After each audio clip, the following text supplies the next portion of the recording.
우리는 나 자신도 모르는 사이에 많은 것들에게 영향을 받고 있습니다. 지금 우리가 살고 있는 이 세상 가운데 가장 광범위하게 또 여러 가지 모양으로 우리에게 영향을 미치고 있는 것들이 많이 있습니다. 그것들 중에 그 학자들이 크게 세 가지로 그 정리를 하는데, 그 첫 번째가 포스트 모더니즘이라고 하는 겁니다. 뭐 이건 굉장히 좀 어려운 용어인데 그걸 이거 설명하려면 뭐 몇 시간을 들여야 됩니다. 그래서 제가 설명은 좀 그러겠고, 궁금하신 분들은 구글이나 네이버에 물어보시면 잘 대답을 해줄 거예요. 아무튼 이 포스트 모더니즘이라고 하는 어떤 철학적 사조가 지금 우리 세상을 여러 가지로 영향을 미치고 있고요. 두 번째가 소비주의라는 거예요. 소비주의. 그리고 세 번째가 세계화라는 거예요. 글로벌리즘이라고 그러죠.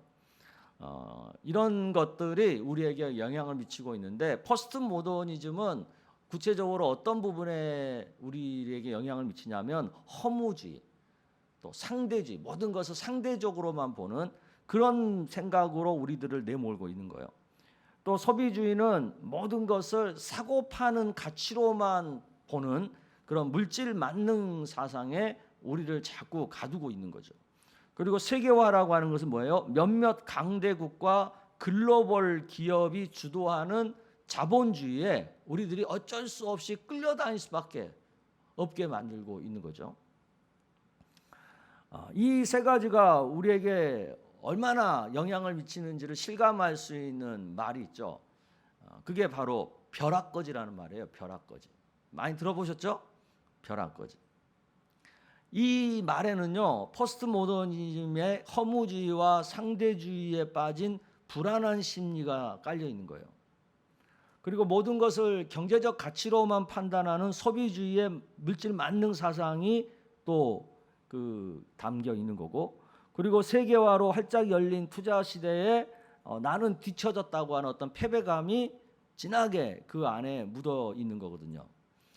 교회 밖 세상에서는 우리 자신도 모르는 사이에 이런 것들의 영향을 직접 간접적으로 받으면서 우리 그리스도인들도 살고 있는 거예요. 예외가 없어요. 그러면 교회 안에 우리가 들어와 있잖아요. 교회 안에서는 그러면 어떤 영향을 받을까요? 교회 안에 들어왔으니까 좋은 영향만 받아야 될 것 같잖아요. 말씀의 영향만 받고 그래야 될 것 같은데 사실은 또 그렇지 않다는 거예요. 교회 안에 들어왔지만 교회 안에서도 우리는 여러 가지로 나쁜 영향을 받을 수 있는 거예요. 왜냐하면 나쁜 영향을 미치는 세력들이 교회 안에도 들어와 있으니까. 그런 세력들을 우리가 크게 한 세 가지 정도로 구분을 해볼 수 있는데, 첫째 부류는 교회 안에는 교회는 다니지만 아직 믿음이 부족한 분들이 많아요. 근데 이런 분들 가운데는 몸은 교회 안에 있어도 생활 방식은 여전히 세상 사람들과 똑같은 그런 사람들이 있거든요. 그래서 교인이라면, 예수 믿는 사람이라면 정말 해서는 안 되는, 삼가해야 할 그런 말과 행실도 그냥 서슴지 않고 막 해버려요. 그런 분들은. 그러다 보니까 교회니까 괜찮겠지 하고 있는데 그런 일들을 딱 겪어버리면 굉장히 마음에 상처를 받게 되고 또 여러 가지 큰 어떤 실망감을 맛보게 되는 거죠. 또 두 번째 부류는 교회 공동체를 해치려고 하는 나쁜 의도를 갖고 있는 사람들이 교회 안에 있다는 거예요. 특히 이제 교회가 편이 갈려서 이렇게 싸우는 경우가 이제 그런 게 해당이 되죠. 뭐 우리 교회는 뭐 이렇게 싸움이 있는 교회가 아니니까 우리 교인들은 잘 모르겠지만 의외로 많은 교회들이 싸우고 있는 상황에 있는 교회들이 있어요. 뭐 전임 목사님 편, 후임 목사님 편으로 갈려서, 또 담임 목사님 편, 장로님 편, 또 장로님 안에서도 뭐 A 장로님 편, B 장로님 편, 또 어떤 교회는 안수집사, 뭐 권사 편, 막 여러 가지로 막 패가 갈려가지고 그 서로 갈등하고 싸우는 그런 교회들이 있거든요. 이런 경우는 상대가 아무리 옳은 소리를 해도 그냥 내 반대편이 말했다는 그것만으로 무조건 반대해요. 그러면 교회가 어떻게 되겠어요? 굉장히 막 상처받고 서로 힘든 일들을 겪게 되겠죠. 또 세 번째 부류는 잘못된 가르침에 빠진 사람들이 교회 안에 있다는 거죠. 그 대표적인 것이 소위 이단에 빠진 사람들이죠. 이런 사람들은 거짓 교사의 가르침에 빠져서 정말 나쁜 의도를 가지고 기존 교회에 몰래 침투해 들어와서 활동하는 사람들이 있어요. 그 대표적인 사람들이 바로 신천지 교인들이죠. 또 지금은 뭐 신천지만 있는 건 아니에요. 다른 그 이단들도 있습니다. 또 이단까지는 아니더라도 어디선가 무슨 인터넷을 통해서 뭐 아니면 온라인 뭐 다른 뭐 유튜브 뭐 강의를 통해서든지 또 자기가 뭐 교회가 아닌 다른 어떤 그 어떤 선교 단체나 이런 데서 어떤 배워서 그런지 어디선가 성경에서 벗어난 어떤 너무 그 왜곡된 그런 가르침을 받고 그거에 깊은 영향을 받은 사람들이 또 교회에 있는 거예요. 그래서 이런 사람들은 거기서 잘못 배운 그런 것들을 자기의 어떤 기준으로 삼고 있어요. 그래가지고 자기 교회에서 하고 있는 모든 목회나 모든 어떤 가르침이나 이런 것들을 판단하고 비판하는 거죠. 그리고 옆에 있는 교인들한테도 자꾸 말을 해가지고 바른 신앙생활을 방해하는 그런 역할을 하는 그런 사람들이 또 교회 안에 있다는 거죠. 이번 주 우리가 묵상하는 골로새서 말씀이 바로 이런 교회 안에 들어와 있는 거짓 가르침의 문제를 다루고 있는 거예요. 골로새 교회는 사도 바울이 개척한 교회가 아니죠. 바울의 동역자인 에바브라라고 하는 사람이 개척한 교회예요. 그런데 이 골로새 교회가 굉장히 심각한 문제가 일어났어요. 그 문제가 얼마나 심각했으면 바울이 지금 감옥에 갇혀서 옥살이를 하고 있는데 에바브로가 거기까지 와가지고 골로새 교회의 문제를 논의할 정도로 굉장히 심한 상황에 빠져 있는 거죠. 그래서 바울이 에바브로에게 그런 어떤 말을 듣고 골로새 교회의 문제가 이렇게 심각하구나. 그래서 기도하는 가운데 편지를 쓰죠. 골로새 교회 교인들에게. 그 편지가 바로 이 골로새서 말씀인 거예요. 그러면 골로새 교회 안에 들어와 있는 문제가 뭐냐는 거죠. 그 골로새 교회의 문제를 일으킨 거짓 가르침은 크게 두 가지로 정리가 되는데 하나는 유대 전통주의라고 하는 거예요. 그리고 또 하나는 신비주의라고 하는 거예요. 그게 이제 골로새서 2장 16절에서 19절에 나와 있는 말씀인데 우리 한 절씩 한번 읽어볼까요? 지금 예배당이 너무 덥죠? 뭘 좀 하나 꺼주셔야 될 것 같아요. 네. 한 절씩 봅시다. 그러므로 먹고 마시는 것과 절기나 초하루나 안식일을 이유로 누구든지 너희를 비판하지 못하게 하라. 이것들은 장래일의 그림자이나 몸은 그리스도의 것이니라. 아무도 꾸며낸 겸손과 천사 숭배를 이유로 너희를 정죄하지 못하게 하라. 그가 그 본 것에 의지하여 그 육신의 생각을 따라 헛되이 과장하고 머리를 붙들지 아니하는지라. 온 몸이 머리로 말미암아 마디와 힘줄로 공급함을 받고 연합하여 하나님이 자라게 하심으로 자라느니라. 네, 이 전통주의라고 하는 것은요, 어떤 신앙의 형식이나 어떤 신앙생활하는 방법, 어떤 방법을 지나치게 강조하는 걸 말해요. 또 신비주의는 뭐예요? 신비한 어떤 영적 체험을 지나치게 또 추구하는 것을 말을 하죠.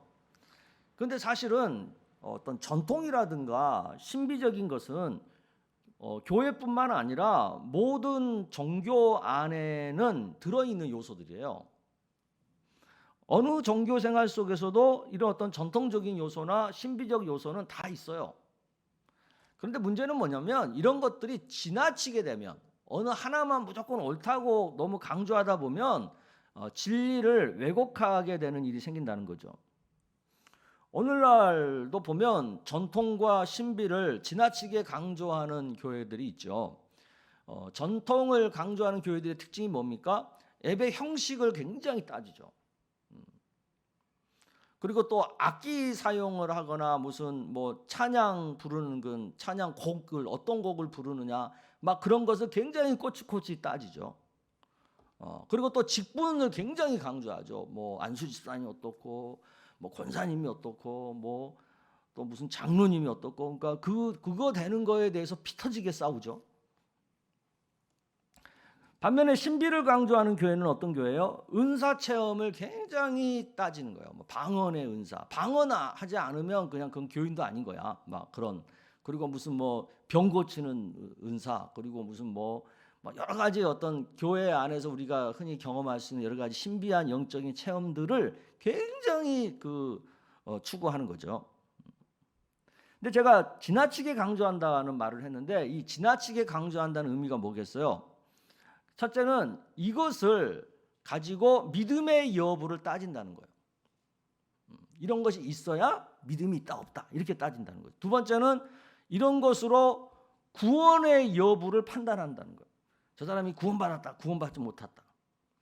또 이런 것으로 그 사람의 신앙의 수준을 평가한다는 거예요.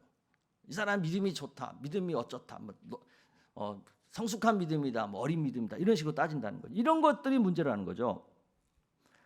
교회 생활 안에는 어느 정도의 전통도 필요하고 또 신비한 영적인 체험도 할 수 있죠, 당연히. 그런데 이런 것들을 너무 지나치게 강조하다 보면 진짜 진리에서 벗어나게 되는 우를 범할 수 있다는 거죠.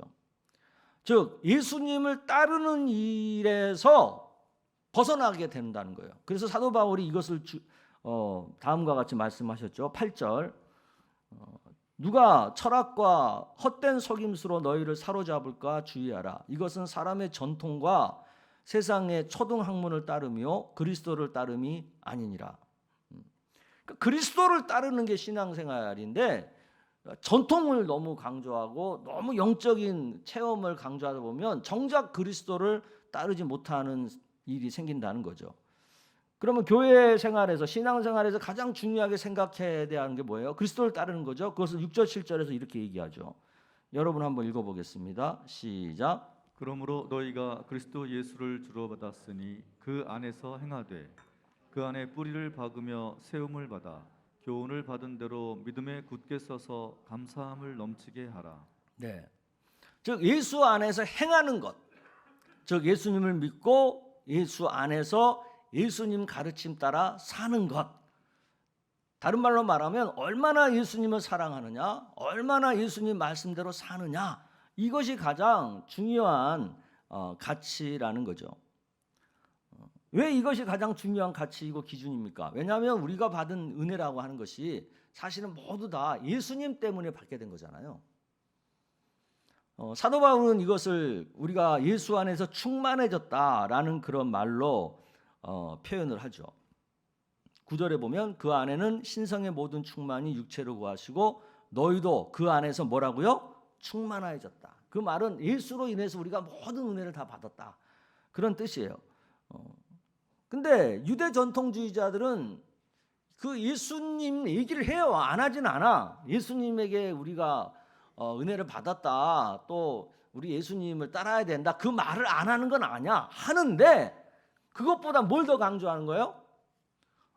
유대 전통주의, 할례를 받았느냐, 얼마나 안식일을 제대로 지켰느냐, 아니면 율법을 얼마나 잘 지키고 있느냐, 이런 것들을 더 가지고 따지는 거죠. 그러다 보니까 상대적으로 예수님을 얼마나 사랑하느냐, 예수님 말씀대로 사는 것에 얼마나 주의를 기울이느냐, 이런 것들을 소홀히 하게 되는 거죠. 그래서 바울이 다음과 같이 그 예수님을 믿음으로 받게 된 은혜가 무엇인지를 더 강조하게 되는 거죠. 11절에서부터 15절까지 말씀 한 절씩 봅시다. 또 그 안에서 너희가 손으로 하지 아니한 할례를 받았으니 곧 육의 몸을 벗는 것이요 그리스도의 할례니라. 너희가 세례로 그리스도와 함께 장사되고 또 죽은 자들 가운데서 그를 일으키신 하나님의 역사를 믿음으로 말미암아 그 안에서 함께 일으키심을 받았느니라. 또 범죄와 육체의 무할례로 죽었던 너희를 하나님이 그와 함께 살리시고 우리의 모든 죄를 사하시고 우리를 거스르고 불리하게 하는 법조문으로 쓴 증서를 지우시고 제하여 버리사 십자가에 못 박으시고. 우리 15절 같이 읽겠습니다. 통치자들과 권세들을 무력화하여 드러내어 구경거리로 삼으시고 십자가로 그들을 이기셨느니라.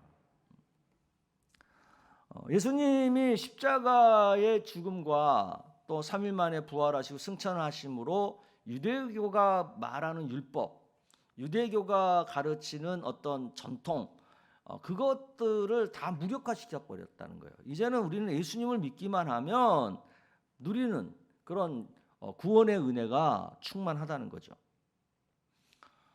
그렇기 때문에 교회 안에 있는 전통이라고 하는 것은요, 예수님을 잘 믿게끔 하고 예수님을 잘 따르게끔 하는 일에 도움을 주면 그건 좋은 거예요.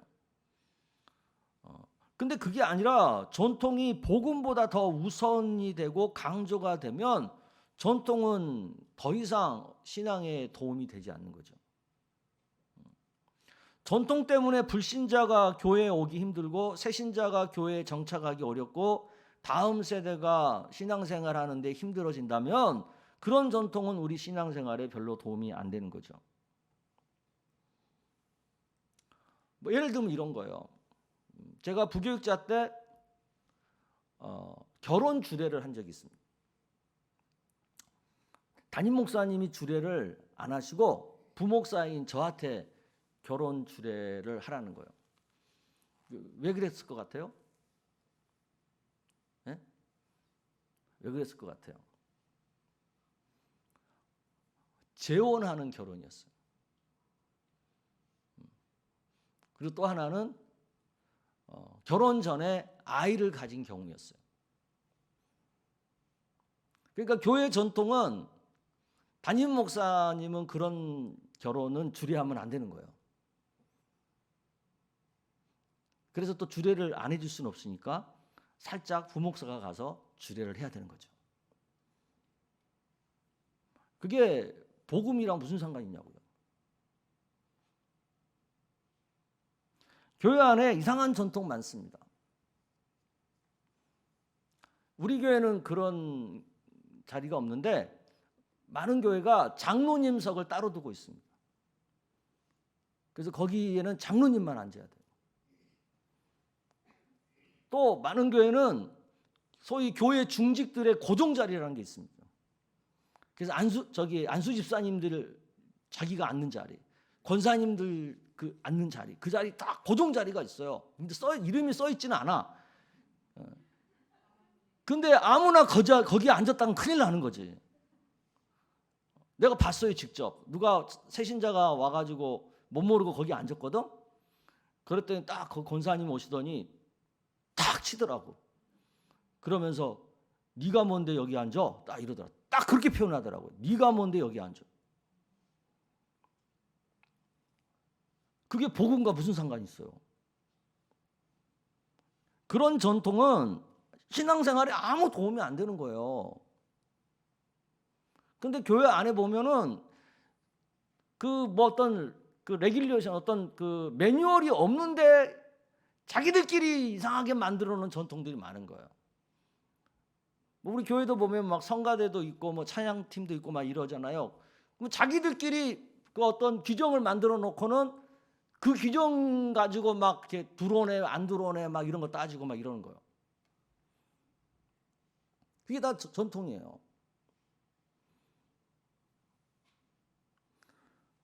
그게 저 복음이랑 무슨 상관이 있어요, 그게? 예수님께서 이런 전통주의에 빠져서 복음보다 더 우선하는 그 유대주의자들, 유대 종교주의자들을 향해서 굉장히 화를 내셨거든요. 그러면서 야단치면서 하신 얘기가 있어요. 그 마태복음 23장에 보면 화 있을진저 그러면서 막 쫙 유대 종교주의자들을 야단치는 얘기가 나오는데 그 중에 13절에 이런 말이 있어요. 13절에 여러분 한번 읽어보겠습니다. 시작. 화 있을진저 외식하는 서기관들과 바리새인들이여 너희는 천국 문을 사람들 앞에서 닫고 너희도 들어가지 않고 들어가려 하는 자들도 들어가지 못하게 하는도다. 네. 오늘날에도 교회가 이렇게 불필요한 전통에 빠져버리면요 이런 일이 생겨요. 그 전통 때문에 자기도 구원받을 만한 믿음을 못 갖게 되고 남도 구원받을 만한 믿음을 못 갖도록 방해하는 그런 역할을 본의 아니게 하게 되는 거죠. 그래서 정말 이상한 전통들은 교회에서 조심해야 되는 거예요. 아멘. 가끔 교회에서 제일 흔히 나오는 그런 것들 중에 하나가 뭐냐면 새벽 기도입니다. 새벽 기도. 새벽 기도 하는 거 너무 좋은 일이죠. 근데 이게 전통이 돼요. 그래가지고 자기는 1년 365일 새벽 기도 한 번도 안 빠졌다. 그게 자기 의가 돼요. 아니 피곤하면 좀 빠질 수도 있지. 잠이 모자라가지고 막 몸에 병이 들어가면서까지 새벽 기도 지키는 게 하나님 뜻이겠어요? 그래요 안 그래요? 여러분 지금 망설이잖아. 그게 전통이라니까? 제가 다른 교회 장로님이랑 무슨 밥을 같이 먹는데 그분이 이제 같이 밥을 먹는데 옆에 있는 어떤 장로님 한 분이 그분을 소개하는데 이렇게 소개하더라고요. 이 장로님이요, 우리 교회에서 지금까지 새벽기도 한 번도 안 빠진 유일한 장로님입니다. 그러면서 그분을 굉장히 높이 이렇게 존경하면서 소개를 하시더라고요. 그 얼마나 귀한 일이에요. 근데 문제는 뭐냐면 그분은 그거 가지고 모든 성도들을 다 평가한다는 거예요. 너 새벽기도 맨날 나와? 못 나오지? 그러면 너는 이제 믿음이 약한 거야. 그게 쓸데없는 전통인 거예요. 그런 게.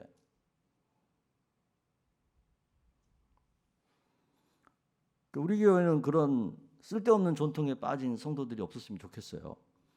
아멘. 다행히 우리 교회 장로님들은 새벽기도 한 번도 안 빠지는 분 없습니다. 잘 빠집니다.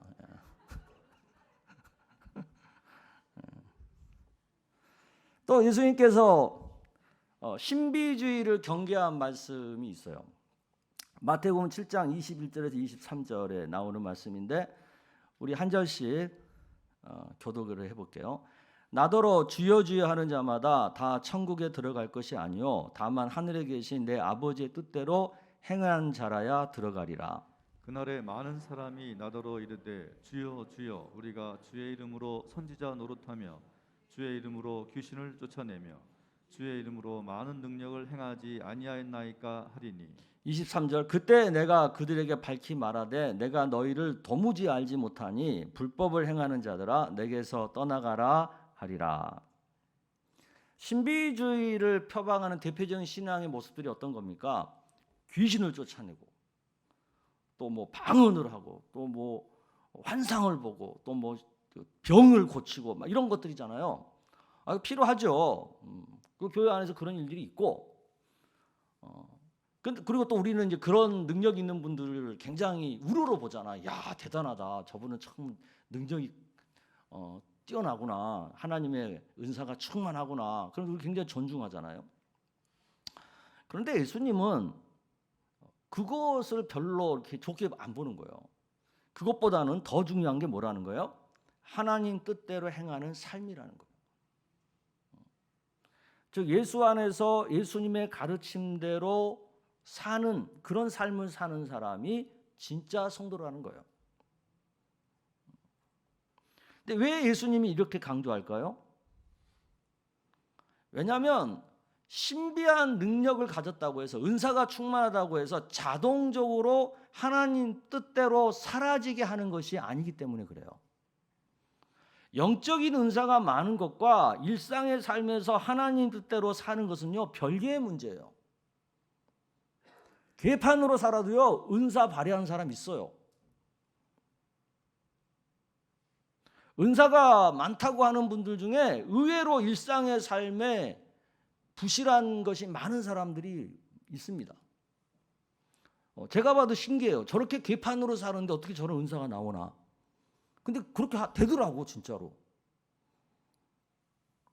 그렇기 때문에 우리는 은사나 능력만 보고 그 사람을 신앙적으로 성숙하다 이렇게 생각했다가는 굉장히 큰 오해를 하거나 큰 실망을 할 수 있습니다. 신앙생활 얼마 하지 않은 분들 가운데 갑자기 불같은 은혜를 받고 은사를 받는 경우가 종종 있더라고요. 목회를 하다 보니까. 근데 이런 분들은 은사를 받았으니까 능력이 나타나요. 그런데 신앙은 아직 성숙하지 못한 거예요. 그래서 많은 실수들을 해요. 이런 실수 때문에 옆에 있는 사람들은 굉장히 상처를 받고 또 굉장히 하나님에 대해서 실망하게 되고 그런 일들, 부작용들이 생기더라고요. 그래서 우리가 이런 것들을 좀 감안해서 그들을 좀 잘 보살필 줄 알아야 되죠. 우리가 흔히 교회 생활하면서 가치 있게 생각하고 또 굉장히 우러러보는 것과 예수님께서 가르치고 있는 내용이 굉장히 괴리감이 있지 않습니까? 예수님의 가르침대로라면 교회 안에서 누가 가장 우러러 볼 만한 사람인 거예요? 막 능력을 행하고 전통을 잘 지키고 이런 사람이에요? 그게 아니에요. 하나님 뜻대로 일상적인 작은 삶에서부터 하나님 뜻대로 잘 사는, 꾸준하게 사는 그런 사람들이 예수님 눈에는 존귀한 사람이고 신앙이 성숙한 사람이라는 거죠. 아멘. 그런데 실질적으로 오늘날 교회 안에서는 그런 사람들은 눈에 안 띄죠. 그래서 이렇게 과소평가하고 그렇게 하죠.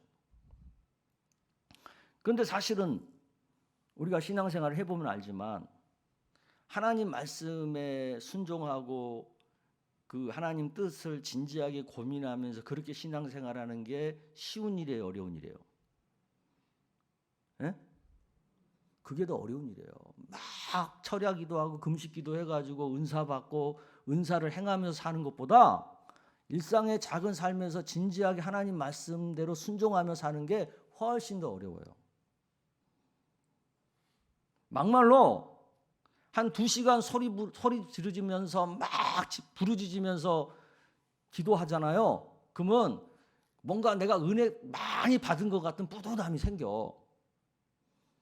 그런데 하나님 말씀 앞에서 그거 순종하려고 하잖아요. 내 건 내려놓고 내가 손해보고 그러면서 그거 순종하려고 그러잖아요. 너무 힘들어요. 또 막상 순종했어. 그것도 별거 아니야. 뭐 드러나는 것도 하나도 없어. 더 어렵다는 거예요. 그래서 많은 분들이 신앙생활하면서 말씀대로 사는 것을 버거워하죠. 티도 안 나고 그러니까. 그래서 끊임없이 나오는 유혹이 전통에 대한 부분하고 신비에 대한 부분인 거예요. 이게 티가 나잖아. 전통을 막 이렇게 존중하고 뭔가 내가 거룩해 보이잖아. 그리고 막 신비한 은사를 나타내면 뭔가 내가 신령해 보이고 뭔가 능력 있어 보이잖아. 티가 나잖아요. 그래서 이걸 추구하는 거예요. 우리 목사님들도 마찬가지예요. 말씀대로 하는 그 목회, 그 교인들이 안 좋아하거든요. 힘들어하고. 근데 목사님들이 막 뭔가 전통적인 걸 막 세우고 또 막 이렇게 은사 강조하고 막 능력을 나타내고 그러면 교인들이 막 열광하거든요. 이거 막 우리 목사님 능력 있어 막 이러거든요. 그러니까 이제 영적 권위도 생기고 그러잖아요. 그래서 목사님들이 그런 목회를 하게 되죠. 그러다 보니까 어느 순간에 하나님 말씀에서 벗어나서 굉장히 인간적인 목회를 하게 되죠. 교인을 말씀에 따르게끔 인도하는 목회를 하는 게 아니라 교인들의 비위에 맞게끔 말씀을 갖다 맞춰주는 그런 목회를 하게 되죠. 이건 많은 목사님들, 저도 굉장히 유혹을 많이 받죠. 그런 유혹을. 그렇지 않아요? 그죠? 왜 아닌 그런 척 하세요? 다 그러면서. 그런데 그렇게 하다가 보면 내가 믿음이 되게 좋은 것처럼 착각해요.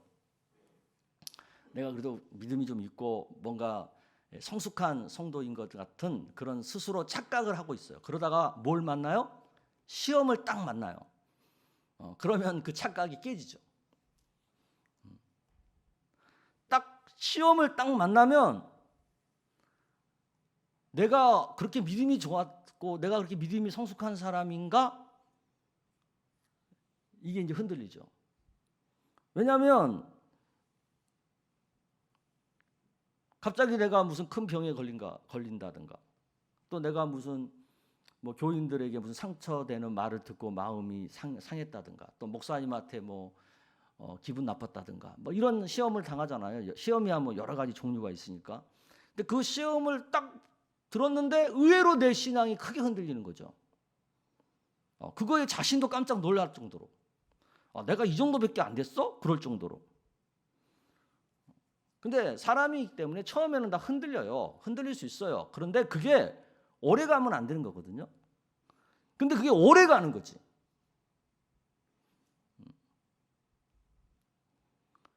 그러면 이제 어떻게 해야 돼요? 그게 오래 가면?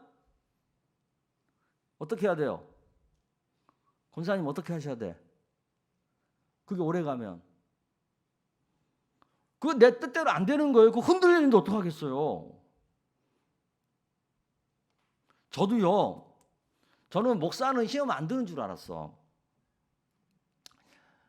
그런데 담임 목회 하다 보니까 목사도 시험이 들더라고요. 목사도 교인들한테 시험 들고 부교육자한테 시험 들고 또 당회하다가 장로님들이 조금 이상한 말하면 그 말에 시험 들고 그러더라니까요. 그런데 의외로 제 마음의 흔들림이 크더라고요. 그리고 오래 가더라고요.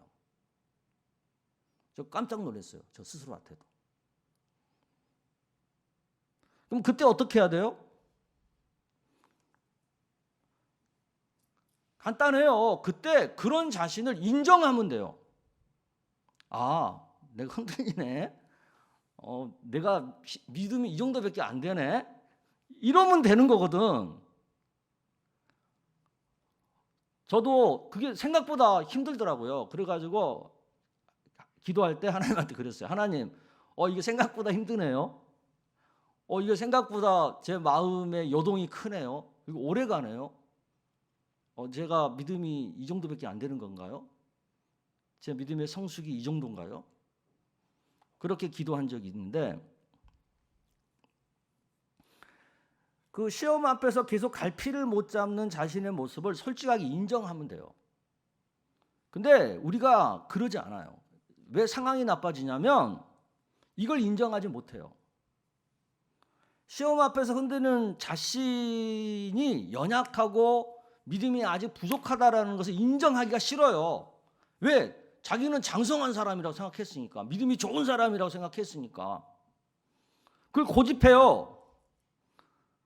그러니까 자꾸 잘못된 것에 빠지는 거예요. 전통을 붙들게 되고 신비로 나를 포장하려고 그러고.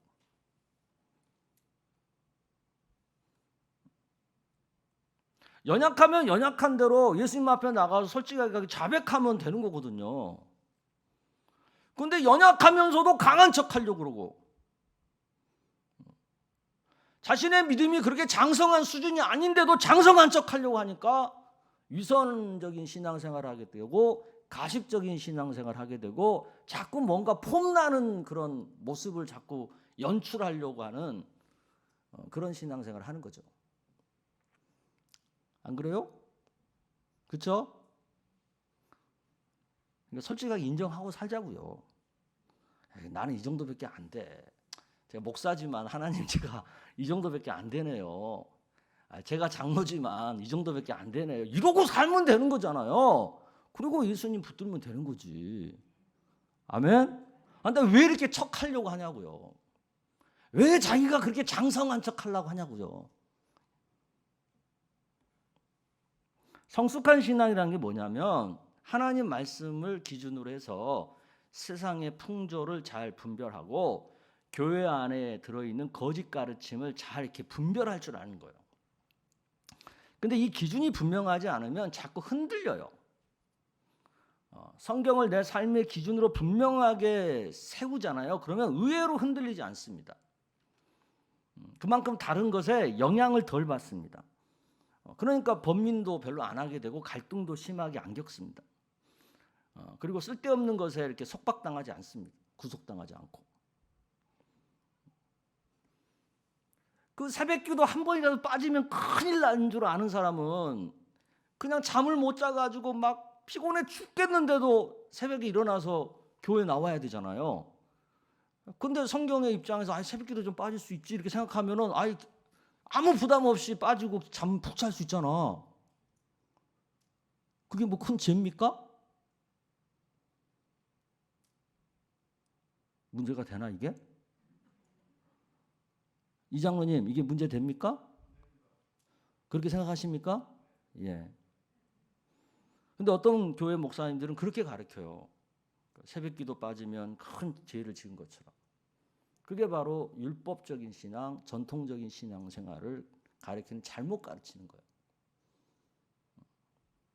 또 어떤 교회 목사님은 방언을 못하면 마치 구원 못 받은 것처럼 그렇게 가르쳐요.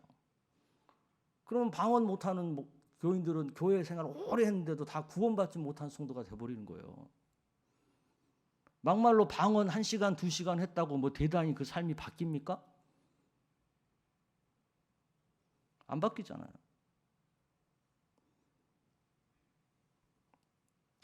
그러니까 쓸데없는 전통과 그 초등학문 같은 신비주의 은사에 사로잡혀서 하나님 말씀대로 사는 어떤 신앙의 자유함을 못 누리는 것은 정말 예수님이 경계하시는 신앙이거든요.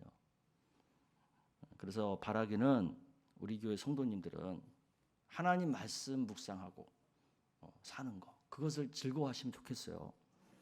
그리고 하나님 말씀 묵상은 마찬가지야. 우리가 첫 시간에 하나님 말씀 묵상하라고 제가 강조를 하지만 피곤해서 한 번 빼먹을 수도 있고 2번 빼먹을 수도 있어. 그거 빼먹었다고 막 죄책감에 또 사로잡혀가지고 나는 이건 권사도 아니야. 뭐 나는 이래갖고 내가 무슨 장로야. 막 이렇게 자책할 것까지는 없어. 그래요, 안 그래요? 그냥 그래도 노력은 해야지. 될 수 있으면 안 빼먹고 말씀대로 묵상하려고 노력은 해야 되지만 정 힘들어서 못하면 또 못하는 거죠. 뭐.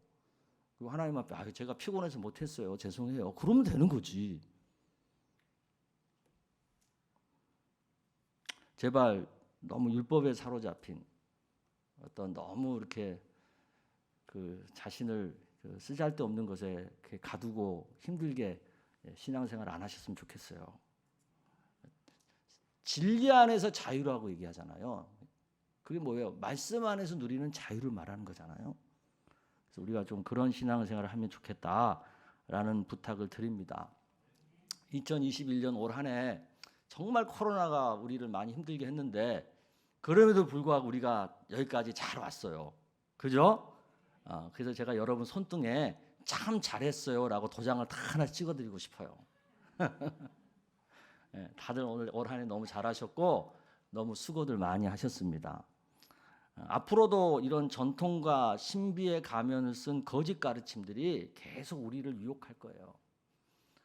그때마다 하나님 말씀이라고 하는 분명한 기준을 가지고 그런 유혹에 빠지지 마시고 진리 안에서 누리는 자유, 진리 안에서 누리는 행복을 맛보시기를 주의 이름으로 축복합니다.